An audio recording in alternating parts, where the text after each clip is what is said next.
কেন্দ্রীয় রাজ্যে বর্তমান যে সরকার চলছে তা আপামর জনগণের সরকার। এই সরকার ধর্ম বর্ণ নির্বিশেষে সকলের জন্য কাজ করে। সদর আরবান জেলা সংখ্যালঘু মোর্চার উদ্যোগে ধন্যবাদ র্যালিতে অংশগ্রহণ করে এই কথা বলেন সংখ্যালঘু মোর্চার নেতৃত্ব। কথা দিয়েছিলেন, কথা তিনি রাখলেন। নির্বাচনের ফলাফল প্রকাশের পর নিজের মুখে নিজেই কালি মেখে নিলেন মধ্যপ্রদেশের কংগ্রেস নেতা ফুল সিং বড়ুইয়া। বিজেপির জয়ের কারণে মুখে কালি মাখতে হয়েছে তাকে। অদ্বৈত মল্লবর্মণের ১১০তম জন্মবার্ষিকী উপলক্ষে ১ জানুয়ারি থেকে ৩ দিন ব্যাপী মেলা অনুষ্ঠিত হবে মেলাঘর ক্যাম্পতলি স্থিত অদ্বৈত মল্লবর্মণ দ্বাদশ শ্রেণী বিদ্যালয়ে। ৮৪তম নোবেলাল মেমোরিয়াল ডে উপলক্ষে প্রতিভা লাই হারাবা কমিটির উদ্যোগে স্বেচ্ছায় রক্তদান শিবির অনুষ্ঠিত হয় আগরতলা প্রতিভা মন্দিরে।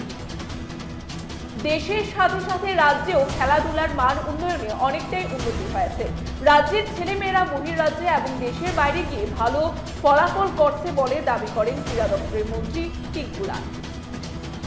দুজন টিএসআরকে গুলি করে হত্যা করার অভিযোগে অভিযুক্ত টিএসআর জওয়ানকে যাবজ্জীবন সশ্রম কারাদণ্ড দিল আদালত।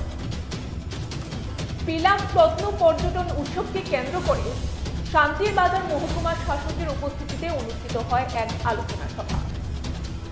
কমলাসাগর দিঘির শুদ্ধিকরণের উদ্দেশ্যে শান্তিকালী আশ্রম দ্বারা আয়োজিত কমলাসাগর কল্পেশ্বরী মায়ের মন্দিরে রাজ্যবাসীর কল্যাণ কামনায় সারা দিন ব্যাপী যজ্ঞ অনুষ্ঠান অনুষ্ঠিত হয়। কেন্দ্রীয় রাজ্যে বর্তমান যে সরকার চলছে তা আপামর জনগণের সরকার।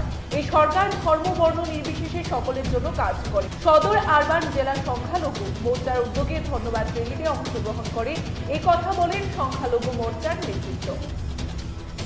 উদয়পুর রেল স্টেশন সংলগ্ন এলাকায় কৃষিজ জমির পাশে বিদ্যুৎ নিগমের অফিস গড় নির্মাণ করা হচ্ছে রেল দপ্তর থেকে।